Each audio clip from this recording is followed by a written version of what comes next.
안녕하십니까? 네, 교과 공부 시간이 됐습니다. 네, 2026년 제1기의 교과 공부가 빌립보 골로새를 기준으로 해서 하늘과 땅을 하나로라는 제목을 가지고 1기는 시작되었습니다. 자, 오늘은요, 문답식으로 풀어보는 교과 공부 제4과 겸손함으로 연합함이라는 제목을 가지고 함께 공부해 보겠습니다. 자, 제4과 겸손함으로 연합함이라. 예, 서론을 보면요, 바울의 교회의 연합을 그토록 강조한 이유는 무엇인가라고 한번 묻는다면은, 첫째로는 연합은요, 교회를 강하게 하고요, 진리를 아는 것과 실천하는 것을 다르기 때문이다라고 얘기할 수가 있고요. 성도들은 연합을 원하면서도요, 인간의 연약함으로 실패를 계속 경험합니다. 그러나 의도적 분열과 연약함에서 오는 실패는요, 구별되어야 한다라고 얘기하고 있습니다. 세 번째는요, 바울은요, 빌립보 교회가 계속해서 합하여 한 마음이 되기를 바울은 소망했습니다. 그 이유는 복음의 신뢰성과 교회의 증거가 연합에 달려있기 때문이라고 빌립보서 2장 2절의 말씀을 인용해서 말하고 있습니다. 두 번째는 성경은 분열의 기원을 어디서 찾고 있는가 한번 볼까요? 예, 분열의 기원은 어디 있습니까? 성경은 분열의 시작을요, 하늘에서 일어난 것에서부터 시작해서요, 그 교만에서 찾는다라고 얘기합니다. 그게 바로 본인이 누굽니까? 예, 루시퍼입니다. 루시퍼는 지위와 권세에 대한 욕망으로 하나님께 반역을 했다는 사실이 이사야 14장 12절부터 14절의 말씀을 보면 알겠고요. 이 동일한 정신은요, 에덴 동산에서 인간의 타락으로 이어졌다는 것입니다. 창세기 3장 1절로 6절에 있는 말씀이죠. 하나님의 법도에 대한 불만과 스스로 높아지려는 마음이 분열을 낳았다라고 얘기하고 있습니다. 따라서요, 교만은 연합을 깨뜨리지만요, 겸손은 연합하게 한다라고 했습니다. 그래서 겸손함으로 연합하자라는 것입니다. 자, 교회 연합을 위해서 성경적 해답을 우리는 어떻게 찾아볼 것인가? 성경은 예수님이 낮아지심과 겸손해서 연합의 해답을 제시하고 있는데 우리가 여기서 찾아볼 수 있다는 거지요. 그리스도는요, 자신을 비우고 종의 행체를 취하심으로 본을 보이셨다는 것이 빌립보 2장 5절부터 8절에 있는 말씀이 되겠습니다. 자, 연합은 동일한 생각과 사랑을 품을 때 가능해집니다. 예, 연합하려면 동일한 생각과 사랑을 품어야 된다. 네 번째는 교회는 그리스도를 바라보고 그분을 닮아갈 때 참된 연합이 경험하게 된다라고 얘기했습니다. 그게 이루어진다 얘기죠. 그래서 오늘 기억절은요, 이번 주 기억절은 마음을 같이 하여 같은 사랑을 가지고 뜻을 합하여 한 마음을 품어 나의 기쁨을 충만하게 하라라고 빌립보 2장 2절과 4절에 빌립보 교인들에게 바울은 편지를 보냈습니다. 첫째 날 들어가 봅니다. 첫째 날은 빌립보 교회와 분열입니다. 빌립보 교회의 분열요. 교회 안에 분열이 일어난 원인은 무엇이며 바울은 해결책으로 어떤 것을 제안했는지 한번 볼까요? 자, 바울은요, 빌립보 교회의 분열 원인을 외부 박해가 아니라는 겁니다. 어디서 분열이 일어났다? 내부의 태도에서 일어났다라고 바울은 본다는 겁니다. 그 핵심이 뭐냐 그러면 이기적인 야심입니다. 그러고 허영이라고 성경 빌립보 2장 3절에는 말하고 있습니다. 자, 그래서 자기 이익과 명예를 앞세우는 마음으로 시기와 다툼으로 일어나는 일이고요. 바울은 이러한 태도를 육체의 일로 분류가 된 죄의 문제로 인식한다는 것이 갈라디아 5장 20절의 말씀입니다. 그러고 보면 결국 교회의 분열은요, 마음의 문제이다. 곧 교만에서 비롯된 영적 위기인 것이라고 결론을 지을 수가 있다는 것입니다. 자, 바울은 이러한 문제들에 대해서 어떤 해결책을 제시는 하는지 한번 볼까요? 자, 바울의 해결책은요, 첫째로 예수 그리스도의 모범을 제시하고 있고요. 두 번째는 그리스도 안에서 이해함과 사랑의 위로가 필요하다고 말하고 있고요. 세 번째는 성령의 교제를 강조하고요. 네 번째는요, 긍휼과 자비는 예수님이 삶에서 드러난 하나님의 성품임을 상기시키는 말로서 시작되었습니다. 자, 연합의 실제적 모습은요, 마음을 같이 하고 같은 사랑을 품는 것이다라고 빌립보 2장 2절은 말했죠. 자, 바울은 우리가 품어야 할 마음이 곧 그리스도 예수의 마음이라고 빌립보 2장 5절에 선언하고 있습니다. 자, 빌립보 교회의 문제를 보면서요, 오늘 우리는 어떤 분열과 어려움을 경험하고 있는가 현재 사항을 살펴본다면요, 빌립보 교회의 분열은요, 외부 박해보다는 내부의 이기심과 허영에서 비롯되었다고 보았지요. 그러니까 오늘날 교회도 의견 차이, 인정, 욕구, 자기 중심적 태도로 비슷한 긴장을 경험한다라고 저자는 얘기하고 있습니다. 자, 진리를 안다고 하면서도 서로를 낮추지 못할 때 다툼이 생기죠. 교과는 이러한 문제의 뿌리가 그리스도의 마음을 이런 데서 있음을 지적하고 있습니다. 따라서 오늘의 교회 역시 겸손과 사랑으로 마음을 같이 하려는 부르심 앞에서 있다라고 얘기합니다. 자, 그러면은 교훈은 어떻게 얘기합니까? 바울은요, 자기 이익, 다툼으로 갈라진 빌립보 교회를 향해서요, 성령의 도우심으로 하나님 사랑과 그리스도의 모범을 따르는 모습이 그들 중에 나타나기를 권면하고 있다는 것입니다. 자, 둘째 날은요, 연합의 근원입니다. 자, 연합의 근원은 어떻게 될까요? 빌립보 2장 2절에 나타나는 바울의 연합 강조는 무엇을 말하고 있느냐 하면, 바울은요, 첫 번째, 같은 마음을 가져라. 같은 사랑을 가져라. 같은 뜻을 가져라. 같은 뜻을 가지고 한 마음이 이 네 가지 표현으로 반복하면서 연합의 중요성을 강조한다는 것입니다. 바울은요.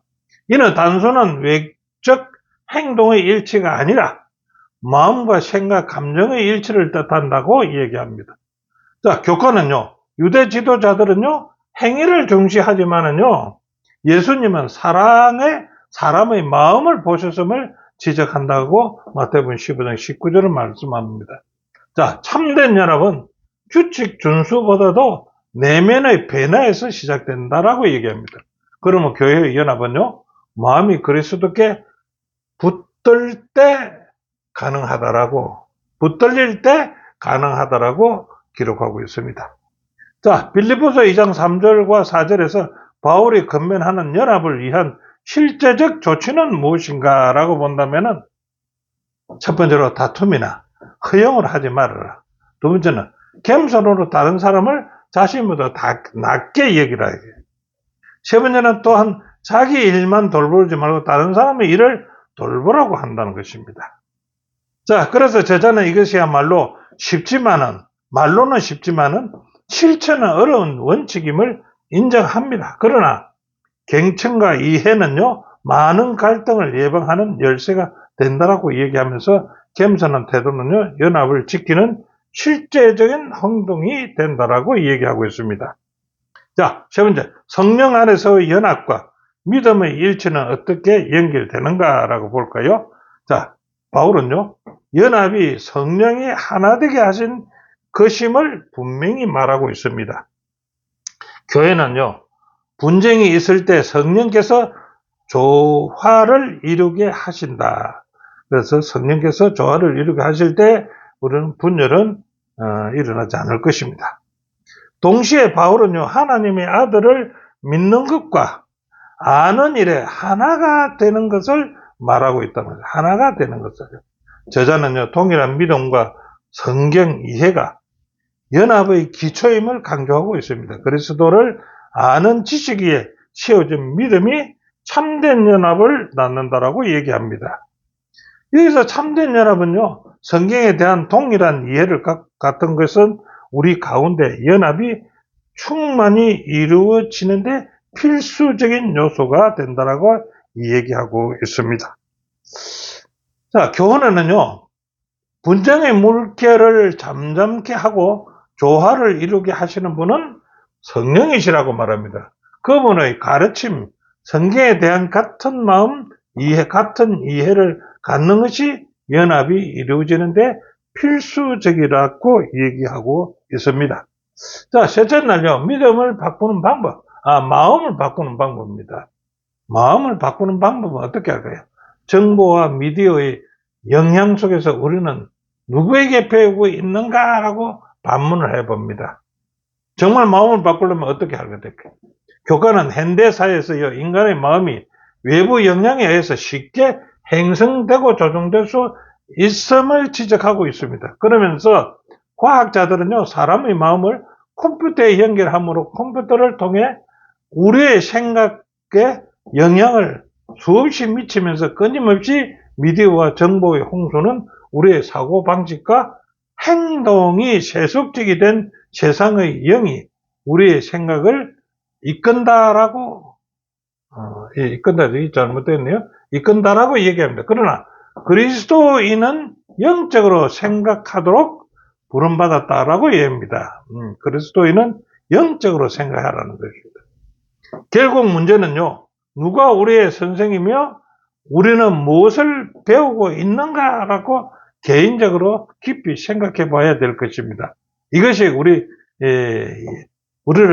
우리의 마음을 어떤 영향 속에서 배우게 되느냐라는 말이 되겠지요. 빌립보 2장 5절에서는요, 말하는 그리스도의 마음을 가진다는 것은 무엇을 의미할까요? 그리스도의 마음을 가진다는 것. 자, 답은 그렇게 합니다. 그리스도 예수의 마음을 품으라. 빌립보 2장 5절이죠.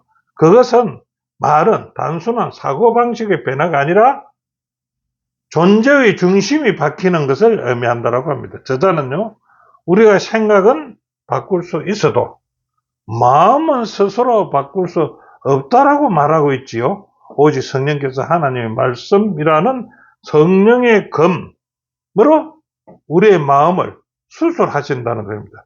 그 말씀은 살아있고 능력이 있어 마음의 생각과 뜻을 감찰한다. 그리스도의 마음은 성령의 역사로만 바꿀 수 있다. 그래서 성령의 역사로만 주어진다라고 말하고 있지 않습니까? 자, 세 번째는 예수님께서는 우리의 생각을 지키신다는 약속은 어떤 의미를 주는가요? 한번 볼까요? 예수님께서 우리의 생각을 지키신다요? 그 뜻이 뭡니까? 저자는 인간의 마음이요, 본질상 거짓되고 심히 부패하다고 말했습니다. 자, 거짓되고라는 말로 히브리어로 아코보는요, 뒤틀리고 왜곡된 상태를 뜻한다고 하지요. 우리의 생각이 쉽게 잘못된 길로 흐름을 말하는 것이라는 겁니다. 아코보가. 우리는 스스로의 마음을 지킬 수 없지만요, 예수님께서 우리 생각을 붙들으신다는 약속을 했거든요. 그러므로 우리는 마음을 새롭게 함으로써 변화를 받아서 하나님의 뜻을 분별해야 한다라고 얘기합니다. 이 약속은 우리의 연약함 속에서도 소망과 안전을 준다는 것입니다. 자, 그렇다면 교훈에는요, 우리는 마음을 바꿀 수 없으면 하나님만이 그렇게 할 수 있다. 마음을 바꿀 수 있다. 성령을 통해 살아있고요, 권능이 있는 당신의 말씀으로 우리의 마음을 영적으로 변할 수가 있게 할 수 있는 것이라고 말하고 있습니다. 자, 넷째 날은요, 그리스도의 마음입니다. 바울은 그리스도의 마음을 푸는거라고 말하지요. 자, 그런 겉면에서요, 그 마음은 어떤 마음일까요? 예수님은요, 하나님과 동등되면서도 자신을 비워서 종의 행체로 취하신 겸손한 마음 아닙니까? 예. 그분은 사람의 모습으로 오셔서 십자가에 죽기까지 순종하신 순종의 마음 아니겠습니까? 자, 이런 마음을 히브리 5장 8절은 하나님의 아들이었지만 몸소 고난을 겪음으로써 아버지 하나님께 순종하는 법을 우리에게 가르쳐 줬습니다. 자, 아버지 뜻에 대한 예수님은요, 순종하기 어려웠던 순간이 분명 많았을 것입니다. 그렇지만 단 한순간도 순종하기를 거부하신 적은 없으시다라고 기록하고 있습니다. 예수님이요, 종이 되시고 저주가 되셨다는 말은 무엇입니까? 종이 되시고 저주가 되셨다. 예수님은요, 자발적으로 가장 낮은 자리에 내려오셨다고 빌립보 2장 7절을 말하고 있지요.